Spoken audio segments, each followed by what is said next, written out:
السلام عليكم ورحمة الله وبركاته.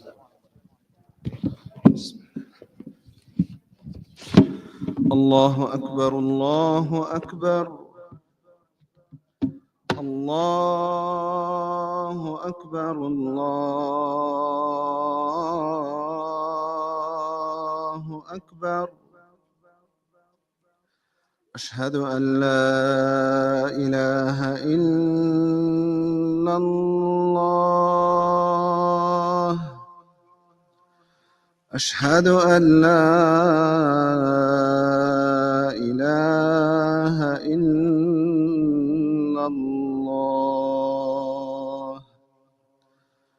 أشهد أن محمدًا رسول الله.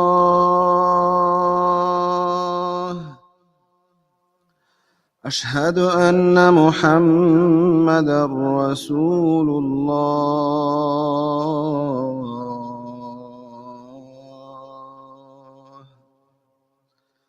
حي على الصلاة.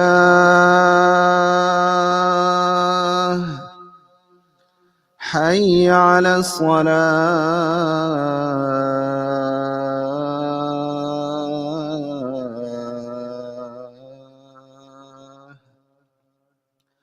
حي على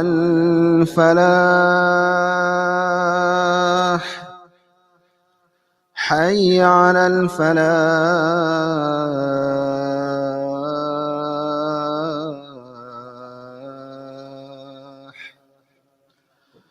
الله أكبر الله أكبر. لا إله إلا الله.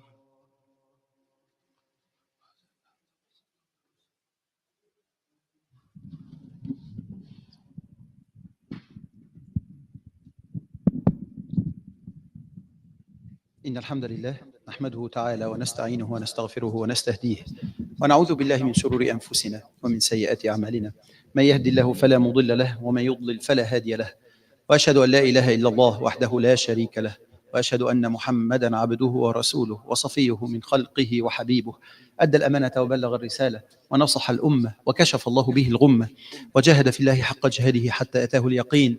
اللهم صل وسلم وبارك عليك يا حبيبي يا رسول الله، وعلى آلك وصحبك ومن اهتدى بهديك وسار على نهجك إلى يوم العرض واللقاء.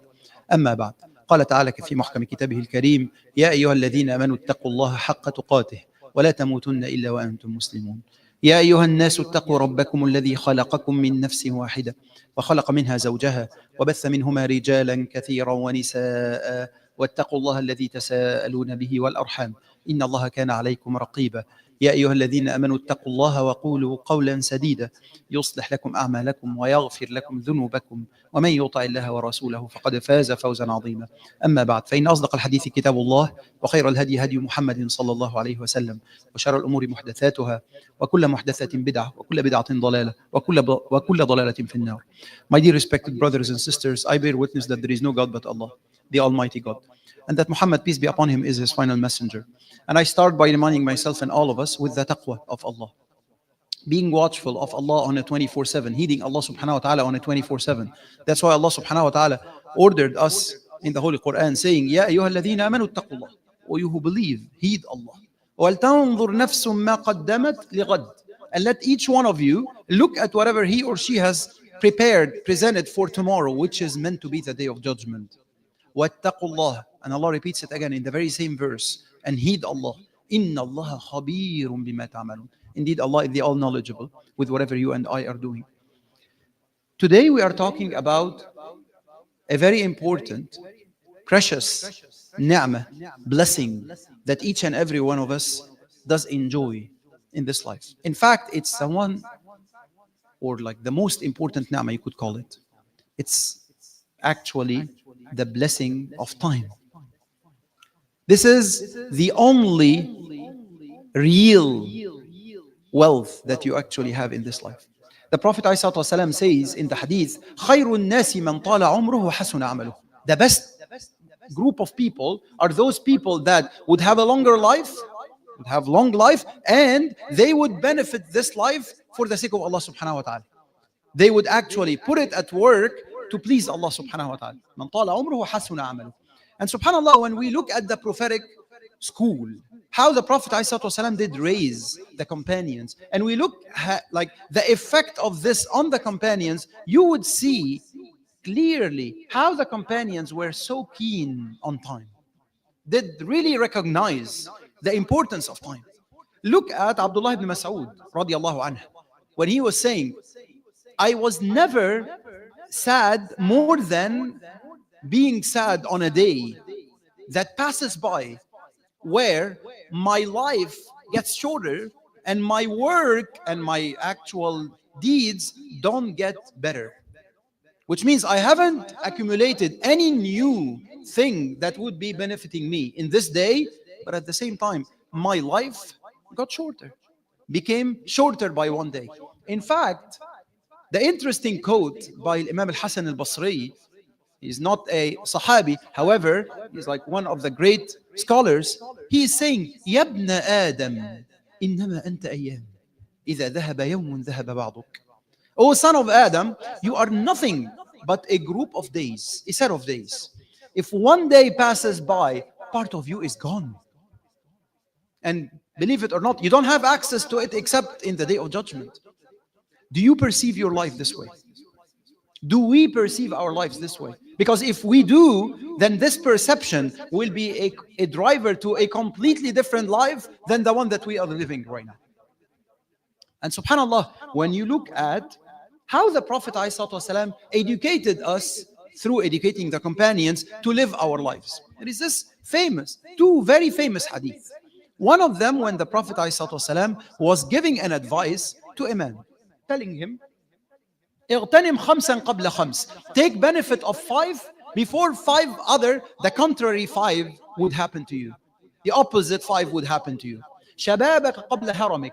Your youth time before you get old. وصحتك قبل سقمك. And your healthy time before you get sick. Each and every one of us is prone to getting sick. May Allah protect us all. May Allah grant us the amazing health and great health.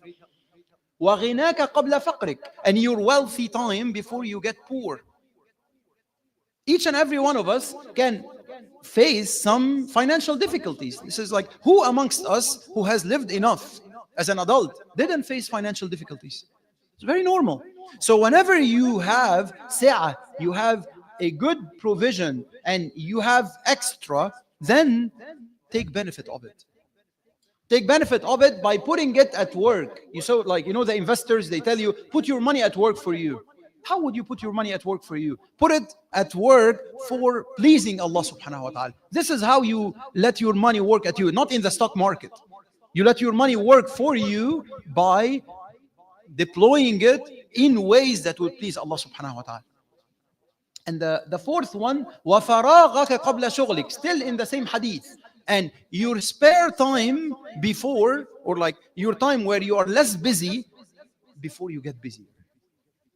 SubhanAllah, how many of us as adults did go through these phases in our lives where we work non-stop, especially in nowadays, in this day and age, and in this country in particular, where we work 16 hours a day or so, we can't even breathe, right or wrong. That's very normal. And subhanAllah, there are other times where you are less busy. When you are less busy, don't waste this time in haphazard. Benefit from this time because you don't know what will happen tomorrow. وَمَا تَدْرِي نَفْسٌ مَاذَا تَكْسِبُ غَدًا. No one knows what will happen tomorrow. You don't know. Today you have time. Benefit from this time before you get busier. And the summary, the fifth one, as the Prophet ﷺ mentioned, وَحَيَاتَكْ قَبْلَ مَوْتِكَ. And your life before your death. Because each and every one of us, sooner or later, whether in 1 hour, in 1 day, or in 100 years, you will face that meeting with the angel of death.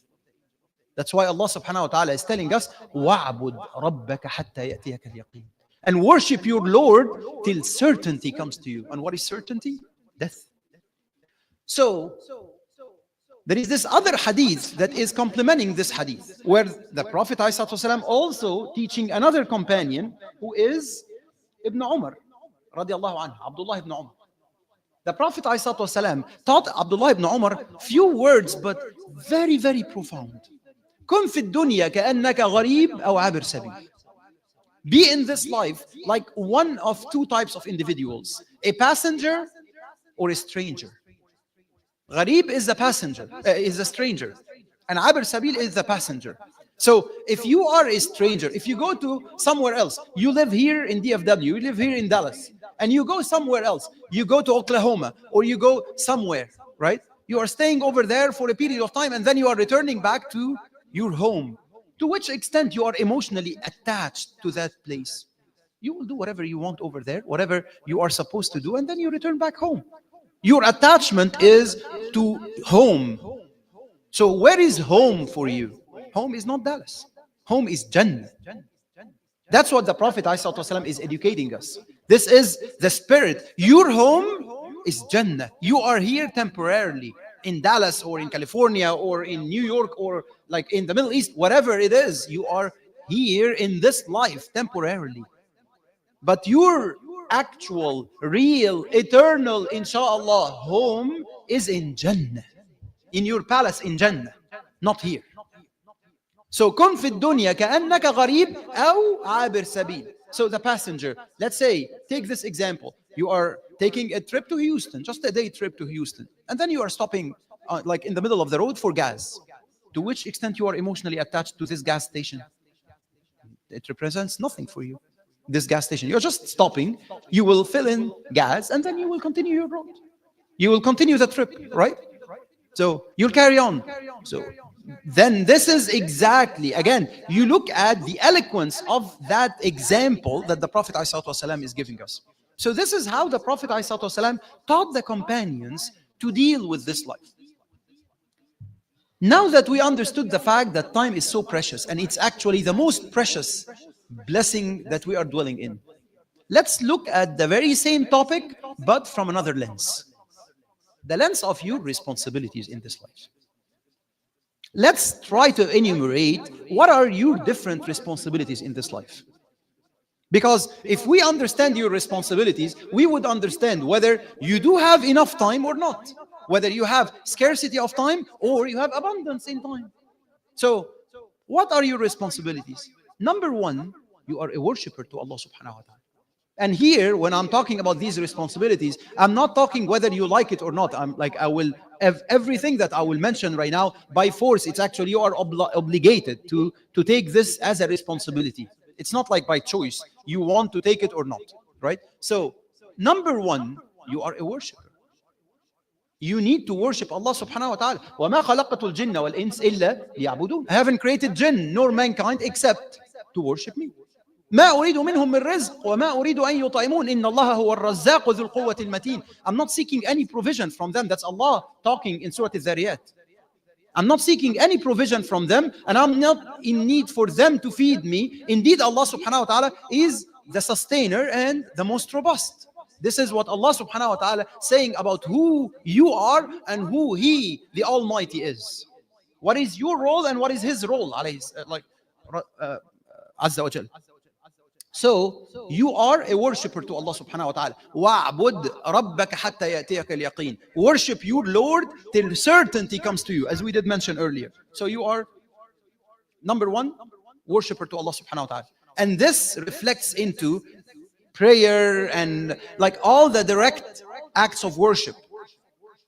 The straightforward acts of worship, whether they are physical acts of worship or heart-related acts of worship. So the first thing that you will be asked about is what? Your prayer. أول ما like يحاسب به العبد يوم القيامة الصلاة.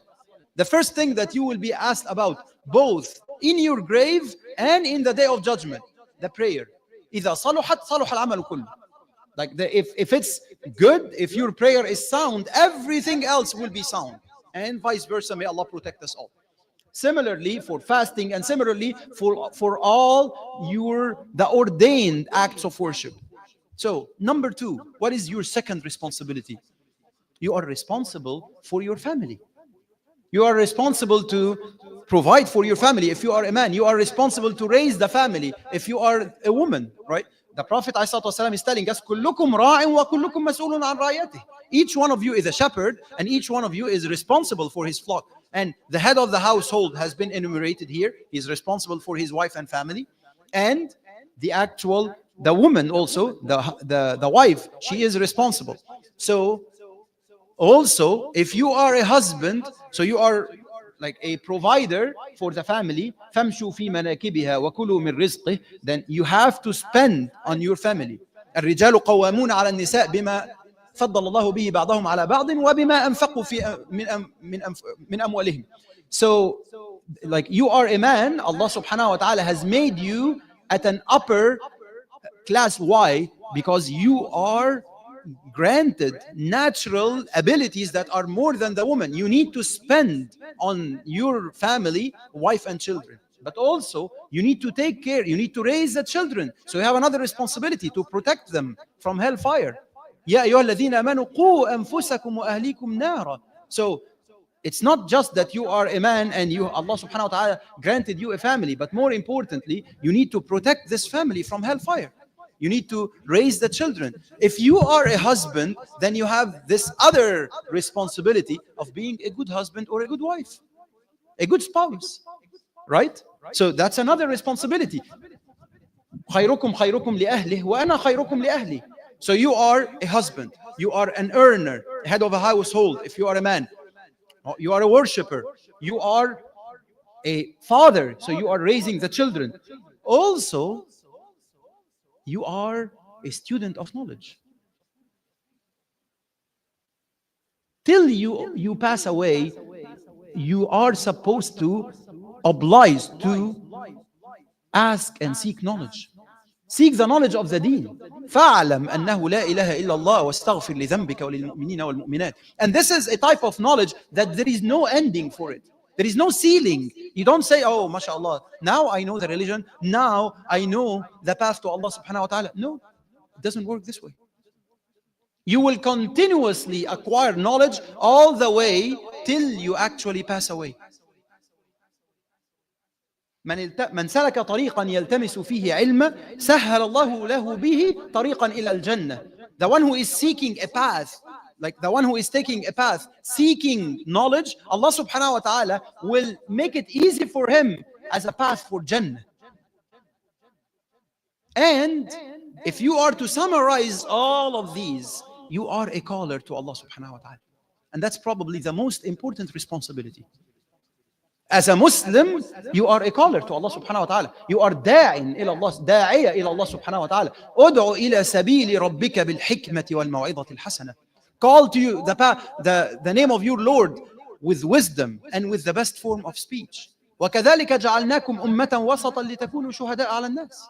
And that's why we made you a middle nation, a balanced nation, a just nation, in order for you to be witnesses upon humanity. بلغوا عني ولو آية. Relay upon me, even if it's one verse. That's the Prophet ﷺ saying. إن أريد إلا الإصلاح ما استطعت وما توفيقي إلا بالله. Prophet Shu'aib is explaining to us your task, that I'm seeking reform to the best of my ability. And whatever achievements that I do achieve belongs to Allah subhanahu wa ta'ala. It's attributed to Allah subhanahu wa ta'ala. Would there be any other messengers aside from the Prophet ﷺ? No. You and I are the ones who are supposed to take on this message of communicating La ilaha illallah. So, now we did look at it at the very same topic, but from another lens. You understand that the responsibilities may be difficult.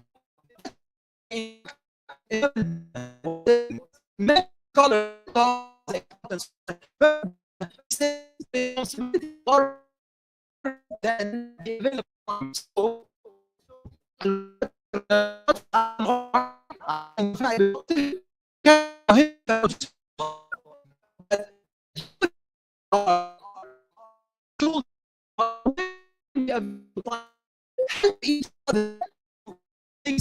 if you have that responsibility, The Prophet say,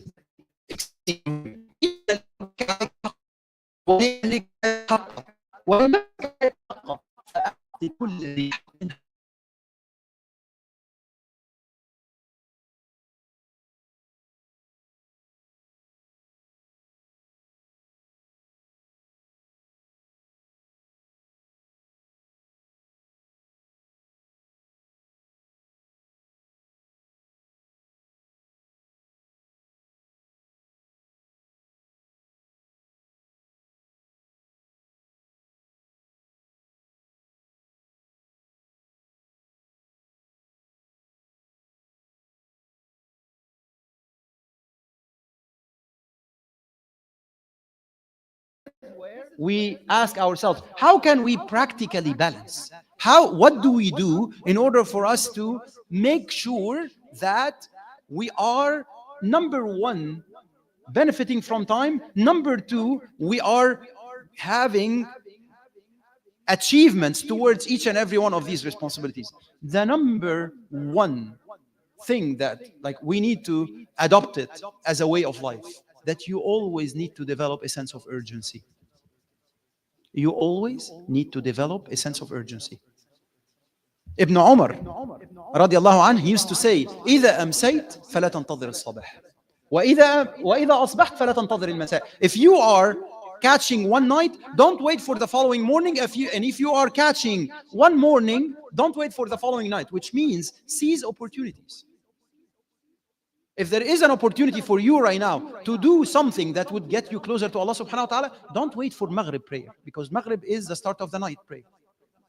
So don't wait for the following prayer, Maghrib prayer.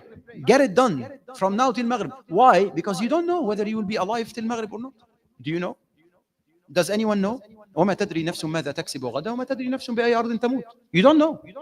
Similarly, if you are catching the following morning, don't wait for the following night.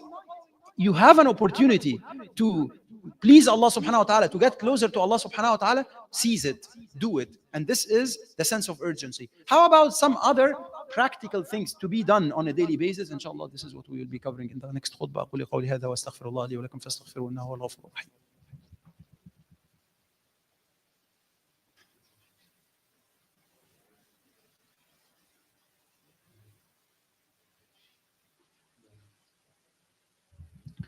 الحمد لله وكفى وسلام على عباده الذين اصطفى وأشهد أن لا إله إلا الله وحده لا شريك له وأشهد أن محمدا عبده ورسوله أرسله تعالى بالهدى ودين الحق ليظهره على الدين كله ولو كره المشركون. أما بعد. So now let's talk about practical actions. Actions that you would need to do every day or many times a day. So number one, whenever you are starting any deed, set your intentions. Because the Prophet ﷺ taught us that إِنَّمَا الْأَعْمَالُ بِالنِّيَّاتِ. And the companions did always demonstrate that if they are to take on a particular deed, they will enumerate multiple intentions so that they multiply the reward. So you are already, what is the logic? Your time is short and you are about to do an action. So you are about to come to the masjid right now. Enumerate many intentions, not only one. And Allah subhanahu wa ta'ala will accumulate for you the reward based on your intentions. So, but never start a deed without setting an intention. And it's, again, this is a process. This is a learning process. Try to always train yourself that whenever I'm about to do anything, regardless whether it's small, it will take 5 minutes, or it's big, ask yourself, why am I doing it? Why? Then start to question yourself. And that's what Umar radiallahu anhu, Hazrat Umar radiallahu anhu is saying, حاسبوا أنفسكم قبل أن تحاسبوا. So now we question yourself before the deed. At the end of every day, number two, at the end of every day, ask yourself, are you like Ibn Mas'ud, who was he would say, I wouldn't be more saddest than for a day that would pass by without me getting closer to Allah subhanahu wa ta'ala. At the end, before going to bed, ask yourself this question: did I improve today? If not, then plan for tomorrow. And this is number three, which is planning. You can't achieve anything without planning. Planning at the micro level, at the macro level. You need to have a strategic plan. This is what I need to achieve over the upcoming few years of my life, 4 or 5 years, for example. Then this means this is what I want to achieve over this year, the upcoming year. Then this is what I need to achieve over the upcoming month, and this is what I need to achieve over the upcoming week, and so on and so forth. Even to the daily level. Because without enumerating what you want to achieve, time will pass by and will be slipping without you even noticing it. Without you even paying attention. Time will be flying, as they say, and you won't be able to achieve anything. It's not like you will be achieving like half of what you need to. No, you won't be achieving anything, literally, right? So the best planning. And now you understand that there are lots of responsibilities. You need to set your priorities. You can't be like the best in everything. And for you to understand, when Abu Bakr radiallahu anhu was sitting and listening to the Prophet ﷺ, and the Prophet ﷺ was like saying this famous hadith where the paradise has many doors. There is a door for fasting, and there is a door for jihad, and so on. So each one can get to Allah subhanahu wa ta'ala through a door. Abu Bakr radiallahu anhu, what's the immediate thing that came to his mind is, O Messenger of Allah, can someone get to Allah subhanahu wa ta'ala through many doors, through all of them? The Prophet ﷺ told him, yes, O Abu Bakr. So this means what? You need to aim high, but you need to understand what is your forte. What is it that you will focus on to get to Allah from it? Because you need to be really good at one thing, two things, three things, and you would really focus on them. So that you say, like, you know what? When I'm standing between the hands of Allah subhanahu wa ta'ala, I will be telling Allah, oh Allah, this is what I really focused on in my life. I'm trying to fulfill all the other responsibilities, but this is what I really focused on. And finally, you need to be making sincere dua to Allah subhanahu wa ta'ala. Making dua to Allah subhanahu wa ta'ala that Allah would use you, that Allah subhanahu wa ta'ala would bless your time. Because the worst thing, the worst enemy to the believer is al-laghu, wasting time in a haphazard stuff. That's why Allah subhanahu wa ta'ala warned us when explaining the characteristics and the qualities of the believers. قَدْ أَفْلَحَ الْمُؤْمِنُونَ الَّذِينَ هُمْ فِي صَلَاتِهِمْ خَاشِعُونَ وَالَّذِينَ هُمْ عَنِ اللَّغْوِ مُعْرِضُونَ. Those who are not indulging in laghu, and laghu here is wasting time in anything that is haphazard, that is not beneficial to you. وَإِذَا مَرُّوا بِاللَّغْوِ مَرُّوا كِرَامًا. Whenever they pass by laghu, they would pass quickly. They wouldn't indulge in it. وَإِذَا سَمِعُوا اللَّغْوَ أَعْرَضُوا عَنْهُ وَقَالُوا لَنَا أَعْمَالُنَا وَلَكُمْ أَعْمَالُكُمْ سَلَامٌ عَلَيْكُمْ لَا نَبْتَغِي الْجَاهِلِينَ. If you are going and passing by people who are talking vain talk or talking any talk that is not beneficial, then you are saying Salamun alaykum la nabtaghi al-jahilin, like peace be upon you, but we are not going to be dwelling in this because this is not beneficial. So the worst thing that you can do is to waste your time in a haphazard fashion. That's your number one enemy. So that's why you need to plan and like have the intent, set your intention and try to do dhikr and try to benefit from your spare time and do everything. But the most important thing is always ask Allah subhanahu wa ta'ala to bless you and bless your time. May Allah make us among those people that would benefit from every single minute in their lives. May Allah make us among those people that every day they are getting closer to Him. May Allah make us among the people that would put their lives in action to get them closer to Allah subhanahu wa ta'ala and to be sources of guidance, sources of justice and goodness for everyone who is to deal with them. اللهم اغفر لنا ذنوبنا وإسرافنا في أمرنا وثبت أقدامنا وانصرنا على القوم الكافرين. اللهم انصر إخواننا المجاهدين في غزة. اللهم انصر إخواننا المجاهدين في غزة. اللهم انصرهم على عدوهم يا رب العالمين. اللهم اشف صدور قوم مؤمنين. عباد الله إن الله يأمر بالعدل والإحسان وإيتاء ذي القربى وينهى عن الفحشاء والمنكر والبغي يعظكم لعلكم تذكرون. اذكروا الله العظيم يذكركم واشكروا على نعمه يزدكم ولذكر الله أكبر والله يعلم ما تصنعون وأقم الصلاة.